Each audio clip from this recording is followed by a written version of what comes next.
भागीरथ सिंह राठौर हमारे विद्यालय के YouTube चैनल पे आपका स्वागत करता हूँ। मेरे प्यारे विद्यार्थियों, पिछले वीडियो में हम लोगों ने परावर्तन, अपवर्तन, पूर्ण आंतरिक परावर्तन के बारे में अध्ययन किया था। आज इस वीडियो में हम लोग एक गोलीय पृष्ठ के द्वारा अपवर्तन सूत्र के बारे में अध्ययन करेंगे, पढ़ेंगे, जो कि माध्यमिक शिक्षा बोर्ड की दृष्टि से बहुत ज्यादा मोस्ट है। ये पूछा जाता है एग्जाम में, तो 4 नंबर का क्वेश्चन पूछा जाता है। आज हम लोग गोलीय पृष्ठ के द्वारा अपवर्तन सूत्र के बारे में अध्ययन करेंगे। गोलीय पृष्ठ के द्वारा अपवर्तन सूत्र, गोलीय पृष्ठ द्वारा अपवर्तन सूत्र। चित्रांश आपको एक गोलीय पृष्ठ दर्शाया गया है। गोलीय पृष्ठ L, M, N गोलीय पृष्ठ दर्शाया गया। इस गोलीय पृष्ठ के मुख्य अक्ष पे कोई वस्तु O रखी गई है। इस वस्तु O से प्रकाश की किरण चल रही है, जो कि गोलीय पृष्ठ के A बिंदु पे जाकर के आपतित हो रही है। गोलीय पृष्ठ के बाहर माध्यम N1 है और गोलीय पृष्ठ के अंदर माध्यम N2 है। चित्रानुसार वस्तु O से चलने वाली प्रकाश की किरण जब गोलीय पृष्ठ के A बिंदु पे आपतित होती है, तो जैसे प्रकाश की किरण A बिंदु पे आपतित होगी, प्रकाश की किरण का अपवर्तन होगा और अपवर्तित प्रकाश की किरण है वो मुख्य अक्ष के I बिंदु पे जाकर के मिलती है। यह अपवर्तित प्रकाश किरण, इसलिए वस्तु O का जो प्रतिबिंब है वो I बिंदु पे बन रहा है।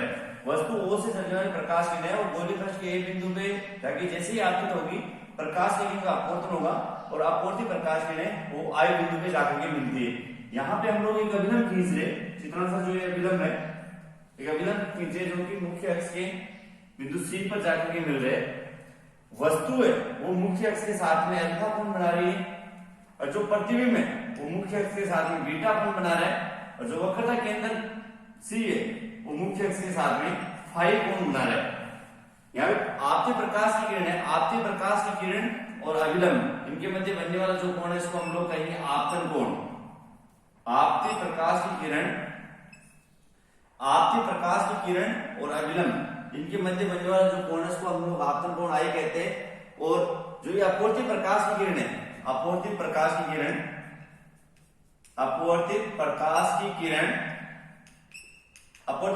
किरण और अभिलंब के मध्य जो कोण बनता है उसको अपवर्तन कोण R कहते हैं।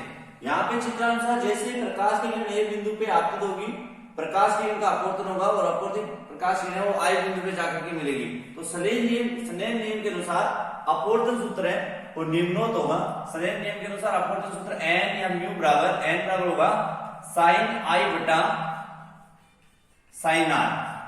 यहाँ पे जैसे ही प्रकाश की किरण बिंदु पे आपतित होगी, प्रकाश की किरण का अपवर्तन होगा और अपवर्तन सूत्र N बराबर होगा sin I बटा sin R। अब हम लोग इस डायग्राम की सहायता से I और R के मान हमें निकालने हैं। तो त्रिभुज AOC में सबसे पहले इसको हम लोग समीकरण नंबर 1 कह देंगे, N बराबर sin I बटा sin R, इसको समीकरण 1 कहेंगे। और हम लोग त्रिभुज AOC में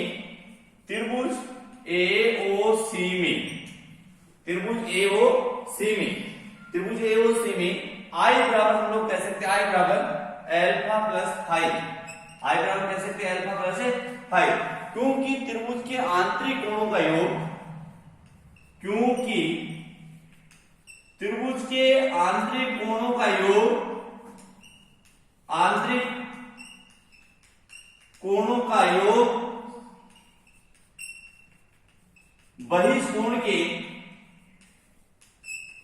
बहिष कोण के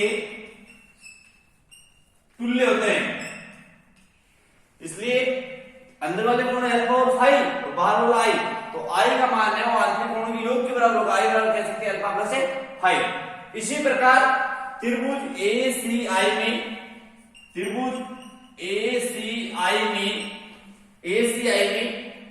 R और बीटा का मान फाई के बराबर होगा। त्रिभुज ACI में फाई बराबर हम लोग कह सकते हैं, त्रिभुज ACI में फाई बराबर R प्लस बीटा, इसलिए R बराबर आ जाएगा फाई माइनस बीटा। ये उपरोक्त दोनों मान है, आई और आर के मान है, और समीकरण नंबर 1 में रखेंगे तो गोलीय पृष्ठ पर अपवर्तन सूत्र है और निम्नोक्त होगा n बराबर साइन आई का मान तो आ जाएगा अल्फा प्लस 5 बट्टा साइन, और r का मान है वो है 5 माइनस है बीटा। यहां पे इसको हम लोग समीकरण नंबर 2 कह देंगे, समीकरण नंबर 2। और समीकरण नंबर 2 में हम लोग कहेंगे यदि थीटा का मान बहुत ही कम है, यदि थीटा का मान अति अलग हो उस कंडीशन में, यदि थीटा का मान बहुत ही कम होता है उस स्थिति में साइन थीटा का मान है उसको लगभग हम लोग थीटा के तुल्य मान सकते हैं। यानी यदि थीटा का मान बहुत ही कम है उस कंडीशन में साइन थीटा का मान लगभग इक्वल होता है थीटा। तो इन दोनों में, समीकरण नंबर 2 में ये साइन है दोनों में हट जाएगा, और इसको हम लोग ऐसा लिख सकते हैं n बराबर अल्फा प्लस 5 बट्टा 5 माइनस बीटा। वजन गुणा करवाएंगे तो n 5 माइनस n बीटा बराबर अल्फा प्लस 5 वाले एक तरफ करेंगे हम लोग, उसको ऐसा भी लिख सकते हैं n 5 और माइनस का 5 बराबर अल्फा प्लस का n बीटा। इसको हम लोग समीकरण नंबर 3 कह देंगे, समीकरण नंबर 3। अब जरा ध्यान से देखिए, इसको हम लोग समीकरण नंबर 3 कहेंगे, और इसके पश्चात हम लोग बिंदु ए से इस मुख्य अक्ष पे एक लंब खींचते हैं जो कि बिंदु P पे जाकर के मिलते हैं, और इसकी ऊंचाई मान लेते हैं h। एक लंब खींचते हैं जो बिंदु P पे जाकर के मिलते हैं। अब हम लोग समीकरण नंबर 3 में हमें अल्फा बीटा और फाई के मान ज्ञात करने, तो समीकरण 3 में अल्फा बीटा और फाई के मान ज्ञात करने के लिए हम लोग इस डायग्राम में बिंदु ए से मुख्य अक्ष पे एक लंब खींचेंगे, यानी लंब एपी लंब खींचते हैं। और हमें अल्फा बीटा और फाई के मान निकालने के लिए हम लोग सबसे पहले अल्फा का मान निकालने के लिए तो हम लोग त्रिभुज एपीओ काम में लेंगे, और फाई का मान निकालने के लिए त्रिभुज एपीसी काम में लेंगे, और बीटा का मान निकालने के लिए हम लोग त्रिभुज एपीआई काम में लेंगे। तो जरा ध्यान से देखिए, समीकरण नंबर 3 में हमें अल्फा बीटा और फाई के मान निकालने, और मान निकालने के लिए हम लोग बिंदु ए से मुख्य अक्ष पर लंब खींचे। अब सबसे पहले हम लोग कहेंगे हमें यदि अल्फा का मान निकालना था तो त्रिभुज एपीओ काम में ले लेंगे। त्रिभुज एपीओ में tan थीटा बराबर होता है लंब बटा आधार, लंब तो ये रहा एपी, आधार हो जाएगा पीओ। तो सबसे पहले हम लोग त्रिभुज एपीओ में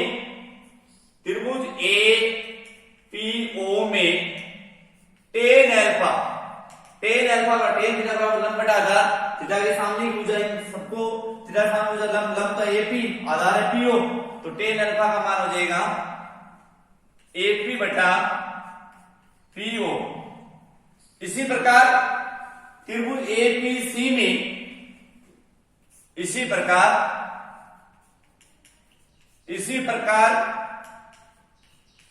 त्रिभुज एपीसी में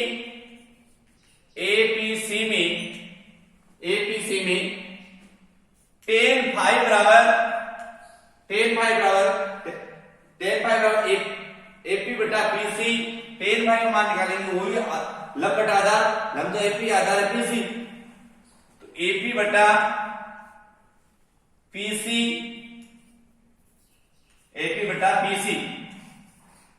और इसी प्रकार त्रिभुज एपीआई में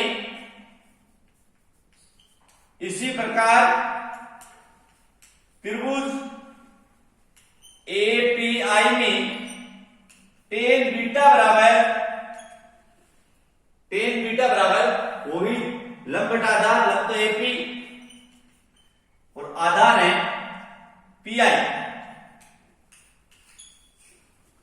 ये tan अल्फा का मान है, ये tan फाई का मान है, और ये tan बीटा का मान है। यानी tan अल्फा, tan बीटा और tan फाई इनके मान है वो समीकरण नंबर 3 में रखने पर, किंतु रखने से पहले यदि थीटा का मान बहुत ही कम है उस कंडीशन में साइन थीटा का मान भी लगभग थीटा के बराबर होता है, और tan थीटा का मान भी लगभग थीटा के तुल्य होता है। तो इस कंडीशन में हम लोग tan थीटा को लगभग थीटा कह सकते हैं। तो यहां से ये tan हट जाएगा, यानी यहां से अल्फा का मान तो आ जाएगा हमारे पास में, अल्फा का मान तो आ जाएगा एपी बटा पीओ कोमा, बीटा का मान आ जाएगा एपी बटा पीआई कोमा, फाई का मान आ जाएगा एपी बटा पीसी। और जो ये अल्फा बीटा और फाई के मान है, ये मान समीकरण नंबर 3 में रखने पर तो उपरोक्त मान है और समीकरण नंबर 3 में रखने पर ये मान समीकरण 3 में रखेंगे तो n और फाई का मान ये रहा, फाई का मान AP बटा PC, तो n AP बटा PC माइनस फाई का मान AP बटा PC बराबर अल्फा, अल्फा का मान आ रहा है AP बटा PO प्लस n और बीटा का मान आ रहा है AP बटा PI। उपरोक्त समीकरण में दोनों तरफ AP कॉमन लेने पे, उपरोक्त समीकरण में दोनों तरफ यदि हम लोग AP कॉमन लेंगे, दोनों तरफ AP कॉमन लेंगे तो AP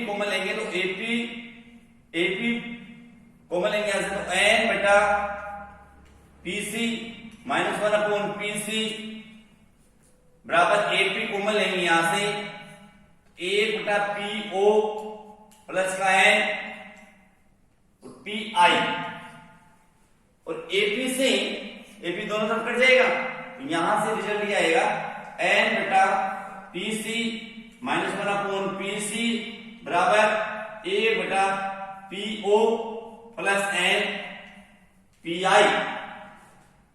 लेफ्ट हैंड साइड में यदि हम लोग PC कॉमन लेंगे 1 बटा PC बराबर n माइनस 1 बराबर 1 अपॉन PO और प्लस का n बटा PI। इसको हम लोग समीकरण नंबर 4 कह देंगे, समीकरण नंबर 4।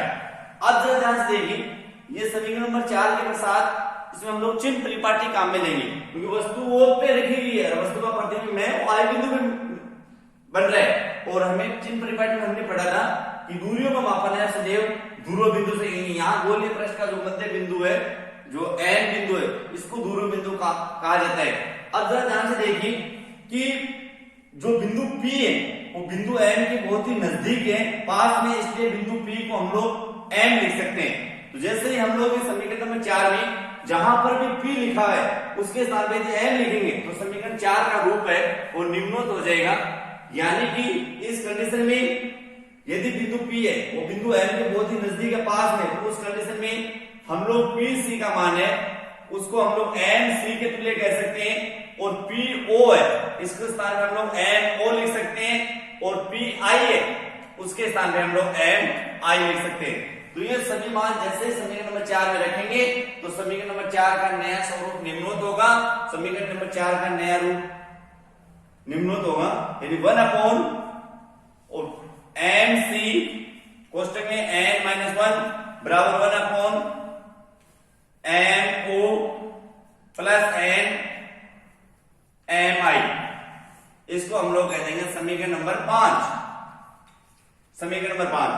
अब समीकरण नंबर 5 में हम लोग चिन्ह परिपाटी काम में लेंगे, यहां पे चिन्ह परिपाटी काम में लेंगे, तो जरा ध्यान से देखिए, M से C गोलीय पृष्ठ के मध्य बिंदु से जो C के मध्य की दूरी M से O की जो दूरी है, M डायग्राम के अनुसार M से O की जो दूरी उसको हम लोग U कहेंगे, और M से जो C की दूरी है उसको हम लोग R कहेंगे, और M से I की जो दूरी है उसको हम लोग V कहेंगे।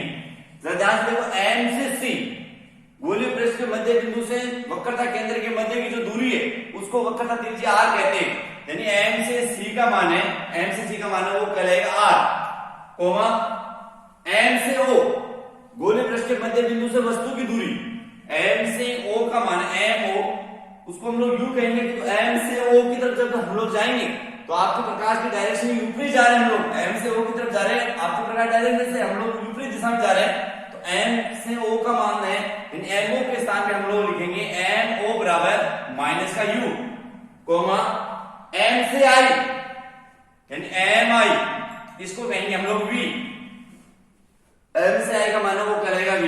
ये उपरोक्त मान है, ये समीकरण नंबर 5 में रखने पर, समीकरण 5 में रखेंगे तो 1 अपॉन M से C, M से C का मान है वो है R, 1 upon R N minus 1 बराबर 1 अपॉन N से O यानी माइनस का U प्लस M से I उसको कहेंगे हम लोग V। यहां पे जरा ध्यान से इसको ऐसा भी लिख सकते हैं N माइनस 1 बटा R क्या 1/r कोष्टक में n-1 लिख सकते हैं, माइनस का 1/u और प्लस का n बटा v, इसको हम लोग कह देंगे समीकरण नंबर 6। अब जरा ध्यान से देखिए, जहां पर यहाँ पे n लिखा हुआ है, n अपूर्णांक है, इसको हम लोग n के स्थान पे हम लोग n2 बटा n के स्थान पे हम लोग इसमें समीकरण नंबर 6 में जहां पर n के स्थान पे हम लोग n2 बटा n1 लिख सकते हैं।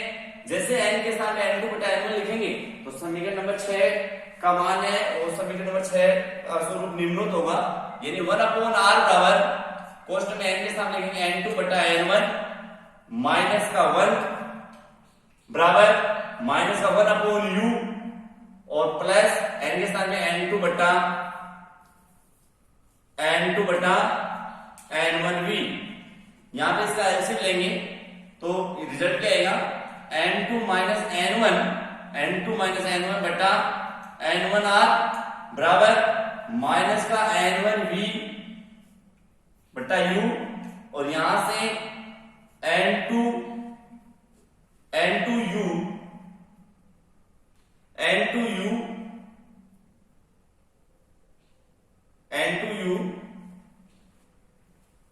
बटा n1, सॉरी यहां पे जरा ध्यान से, इसके जब हम लोग एलसीएम लेंगे तो यहां पे जरा ध्यान से देखिए क्या आएगा इसका रिजल्ट। इसको हम लोग ऐसा लिख सकते हैं n2 माइनस n1 बटा n1r बराबर माइनस का n1v और n2u बटा n1vu। यहां से n1 कैंसिल हो जाएगा, n1 से n1 कट जाएगा और इसका रिजल्ट ये आएगा n2 माइनस n1 बटा r बराबर माइनस का n1v प्लस का n2u बटा vu। और यहां से जरा ध्यान से जब हम लोग इसको अलग अलग लिखेंगे तो इसका ऐसा भी लिख सकते हैं, इसको n2 माइनस n1 बटा r बराबर माइनस का n1 बटा u प्लस n2 बटा v। इसी को समीकरण नंबर जो ये समीकरण नंबर 7 प्राप्त होगा, इसी को गोलीय पृष्ठ के द्वारा अपवर्तन सूत्र कहा जाता है। ये बोर्ड एग्जाम की दृष्टि से बहुत ज्यादा मोस्ट है और ये पूरा पूछा जाता है। तो 4 नंबर का क्वेश्चन यहाँ से पूछा जाता है, किसी गोलीय पृष्ठ के द्वारा अपवर्तन सूत्र व्युत्पन्न करना। तो इस प्रकार से किसी गोलीय पृष्ठ के द्वारा अपवर्तन सूत्र को व्युत्पन्न किया जाता है। और इसके पश्चात हम लोग रोज की तरह हम लोग इसी टॉपिक में 5 क्वेश्चन में आपको होमवर्क के तौर पे दे रहा हूँ, जो कि मैं यहाँ पे बोर्ड पे लिख रहा हूँ, आपको अपनी कॉपी में अलग से होमवर्क के तौर पे लिखना है। फर्स्ट क्वेश्चन ये कि गोलीय पृष्ठ के द्वारा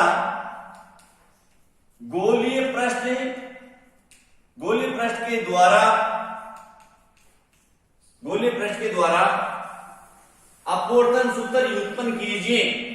गोलीय पृष्ठ के द्वारा अपवर्तन सूत्र व्युत्पन्न कीजिए। सेकंड जो क्वेश्चन है वो ये पूर्ण आंतरिक परावर्तन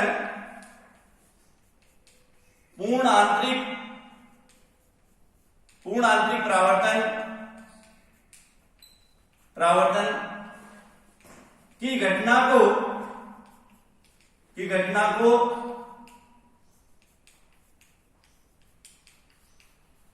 परिभाषित कीजिए। तीसरा जो क्वेश्चन है वो ये स्नेल नियम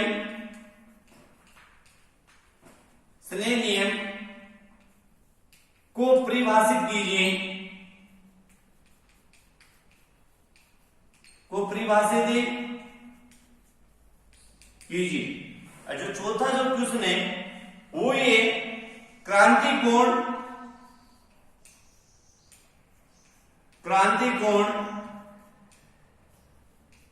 को परिभाषित